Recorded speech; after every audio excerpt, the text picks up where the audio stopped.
Hello friends नमस्कार। तो friends देखंतु प्लस टू पास पिला मानक पई आसीछि एक बहुत बड़ नियुक्ति एक सरकारी नियुक्ति रहुछि भुवनेश्वर रे पोस्टिंग रहिबो। आपण के थिरे फ्री अप्लाई मध्य देखिबाकू मिलिबो। फ्री ऑफ कॉस्ट रे पोस्ट आवेदन करि परिबे। आपण के थिरे मंथली बेसिस रे 29,200 पर्यंत सैलरी भी देखिबाकू मिलिबो, जहा कि एक बहुत भलो सैलरी रहुछि। गवर्नमेंट जॉब तो रोचे सरकारी चाकरी रोशा भितर पोस्टिंग रहिबो। तो चलतु देखी नेबा जे यार ऑफिशियल नोटिफिकेशन टी कौन रोचे। फ्रेंड्स जेहेतु ये ऑनलाइन मोड रे अप्लाई प्रोसेस रोचे तो आपण माने निज घरे बसी मोबाइल माध्यम भी आवेदन करें। किपरि आपण माने आवेदन करेंगे, आवेदन करिवार कंप्लीट प्रोसेस मु आपन को वीडियो माध्यम रे जणाइबी। तो वीडियोटी को शेष पर्यंत देखि नेबे। चलतु प्रथमे ऑफिशियल नोटिफिकेशन टी देखि नेबा। फ्रेंड्स जदि आपण माने प्रथम थर पई आम चैनल रे विजिट करूछंती तेबे एई भली नुआ नुआ सरकारी जॉब रो न्यूज़ पाइबा पई चैनल टी को सब्सक्राइब करी वीडियो को भी गोटिया लाइक करि नियंतु।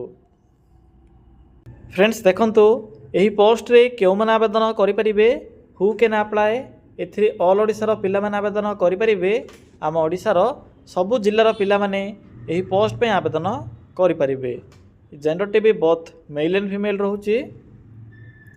उभय पुरुष और महिला प्रार्थी मैंने भी यही पोस्ट पर आवेदन करें। जदि आम जॉब टाइप कथा कहवा तेबे गवर्नमेंट जॉब रहिबो, सरकारी चाकरी रहिबो, परमानेंट पोस्ट रहिबो। नेक्स्ट आसिला सैलरी आपण के 29,200 टंका पर मंथ स्टार्टिंग सैलरी देखा मिलिबो। नेक्स्ट आसिला पोस्ट नेम एथिरे डाटा एंट्री ऑपरेटर बा डीओ पोस्ट पई वैकेंसी रहुची। तो आपण माने एथिरे डीओ पोस्ट रे आवेदन करि परिबे। नेक्स्ट आसिला एजुकेशनल क्वालिफिकेशन जदि आपण माने 10+2 पास करथिबे बा जदि +2 टे कंप्लीट करथिबे आर्ट्स साइंस कॉमर्स जे कोनोसी स्ट्रीम रे भी तबे पोस्ट रे आवेदन करि परिबे। एथि पई अधिक किछि क्वालिफिकेशन रो आवश्यक नाही, केवल +2 पास करथिले आवेदन करि परिबे। नेक्स्ट आसिला एप्लिकेशन फी। पिला माने एथिरे आवेदन करिवार प्रोसेस कंप्लीटली फ्री रोची। फ्री ऑफ कॉस्ट रे पोस्ट आवेदन करि परिबे। जनरल ओबीसी एससी एसटी सबु कास्ट रो बा सबु कैटेगरी रो पिला मानक पई free of cost apply process रहिबो।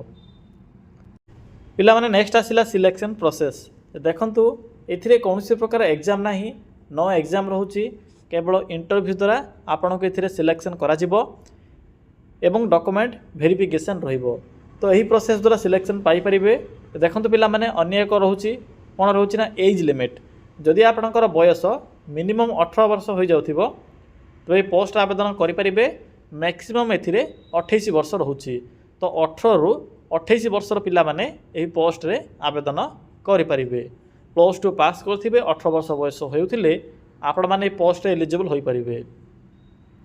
देखंतु मागणा आवेदन प्रोसेस तो रोची एवं आवेदन कला समय किसी भी पैसा बा फीर एथिरे आवश्यक नाही। आपण माने घरे बसी जेहेतु आवेदन करें तेणु निश्चित रूपे आपण माने ट्राए करेंगे। नेक्स्ट आसला इंपोर्टाट डॉक्यूमेंट। देखंतु कौन सब डॉक्यूमेंट आवश्यक पड़िबो। जहाँ भी सब डॉक्यूमेंट गुड़िक मेंशन अच्छी सबू डॉक्यूमेंट रो पीडीएफ फॉर्मेट आवश्यक पड़िबो। जेपर कि all qualification certificate, photo, resident certificate, caste certificate, ID proof रे आधार कार्ड। तो पिला माने यही सब डॉक्यूमेंट आवश्यक पड़िबो जेतेबेले आपण माने एथिरे आवेदन करिवे। नेक्स्ट आसला एप्लिकेशन मोड। एथिरे ऑनलाइन मोड रहुची, आपण माने निज मोबाइल फोन रे पोस्ट आवेदन करि परिबे। स्टार्टिंग डेट देखंतु जहा कि स्टार्ट होई सारिछ ऑलरेडी। तो चलंतु फ्रेंड्स एबे आलोचना करिबा जे आपण माने किपरि निज मोबाइल फोन माध्यम रे आवेदन करिवे। एथिरे आवेदन करिवार फुल प्रोसेस मु आपण केबे कहिबी। आपण माने एथिरे किपरि निज मोबाइल फोन माध्यम रे आवेदन करिवे। देखंतु आवेदन करबा पई सिंपली गूगल को आसंतु। गूगल को आसी सिंपली सर्च कर नियंतु। कोन सर्च करिवे, सिंपली टाइप करिवे ओडिशा, देन स्पेस लिखिबे जीओवीटी जॉब, देन लिखिबे .in। देखि परतबे फ्रेंड्स जे एठरे मु कोन टाइप करली, सिंपली आपण माने एई भली टाइप करिवे। एहा परे पाखर थिबा सर्च रो ऑप्शन उपरे क्लिक करिवे।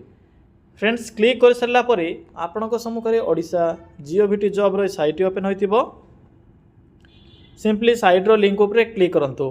पिलामाने क्लिक कर सारा पर आपणक सम्मुखें यही एक इंटरफेस आसीथिबो। तो देखो मिडिल रे एक ऑप्शन टी शो हेबो +2 पास जॉब। सिंपली +2 पास जॉब रो लिंक उपर क्लिक करंतु। ए देखो क्लिक कला पर आपन को प्रथमे ही भुवनेश्वर एम्स तरफ आसथिबा डाटा एंट्री ऑपरेटर बा डीओ पोस्ट रो एही फुल नोटिफिकेशन टी शो हेबो। सिंपली एड्रे क्लिक कर नियंतु। क्लिक कला पर पोस्ट रो फुल इनफॉरमेशन एट्रे शो हेबो। मु तो आपन को पूर्व कहि सारिछि ए जॉब विषय रे। एबे मु आपन को आवेदन करिवार प्रोसेस टी कहिबी बा अप्लाई करिवार प्रोसेस टी कहिबी। तो शेष को आसबे शेष आपन को इंपोर्टेंट लिंक मिलिबो। पीडीएफ लिंक अच्छे अप्लाई लिंक भी अच्छी।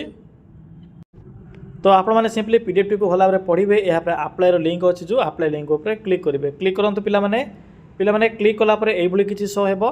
देखंतु गूगल फॉर्म रही केवल ए फॉर्म टी को फिलअप कले आपणकर फॉर्म टी सक्सेसफुल सबमिट हो जिवो। प्रथमे ईमेल देबे। यहाँ पर क्यों पोस्ट आवेदन करेंगे एबे तो केवल डीओ पोस्ट नोटिफिकेशन रोचे। तो डीओ उपर क्लिक करेंगे। Full name लिखिबे।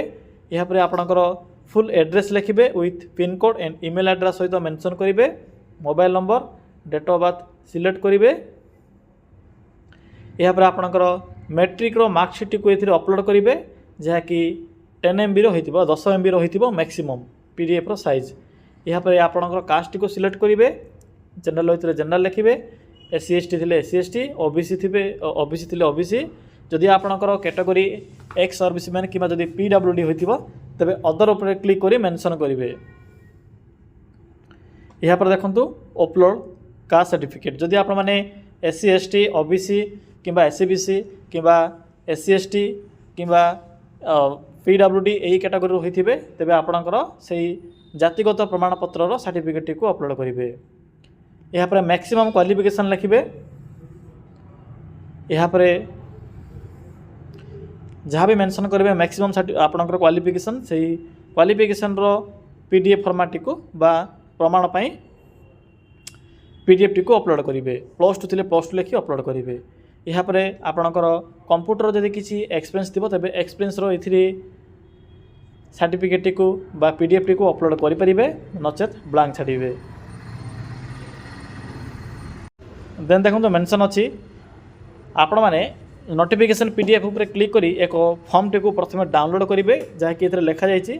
पीडीएफ लिंक तो मुझे शो कराइली से पीडीएफ रे एक एप्लिकेशन फॉर्मेट मिल जाव। से फॉर्म टी को आप मैंने स्कान करेंगे। स्कान कर प्रिंट काढ़े। प्रिंट आउट कलापर फिलअप करेंगे। प्रिंट आउट कलापर फिलअप कलापर पीडीएफ रे कन्वर्ट कर अपलोड करेंगे। बास एति काम रोचे। यहाँ पर शेष में सबमिट ऑप्शन मिल जाव। तो सबमिट ऑप्शन उपर क्लिक करी आपण मैंने फाइनल सबमिट करेंगे।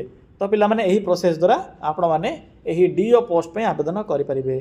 बैक आसतु मुझे को देखाइबी जे से फॉर्म टी केउंटू पाइबे। देखो पीडीएफ लिंक अच्छी। पीडीएफ लिंक उपर क्लिक करंतु। पिला माने से पीडीएफ लिंक उपर क्लिक कला पर आपण को डीओ पोस्ट रो ए नोटिफिकेशन टी शो हेबो। +2 पास रोची। सैलरी तो मुझे कहि सारिछि। एबे देखंतु केउंटू पाइबे से एप्लिकेशन फॉर्म। ए हउछि से एप्लिकेशन फॉर्म पीडीएफ रो शेष रे मिल जिवो। सिंपली प्रिंट आउट करेंगे। फोटो अटैच करेंगे। मेंशन करने जहाँ भी लिखा जाइए डिटेल्स गुड़िक फिलअप करेंगे। यहाँ पर सिग्नेचर डेट प्लेस लिखिबे। लिखला परे पीडीएफ रे पुनर्बार कन्वर्ट करी एठे जो आपन को अप्लाई लिंक देखा जाउची से लिंक उपर क्लिक करी फॉर्म टी को आप माने अपलोड करेंगे। पिला माने आपन को बुझिला। जदि आपन को आवेदन समय किसी भी असुविधा हुए तेबे कमेंट सेक्शन में कमेंट कर जणा पारिबे।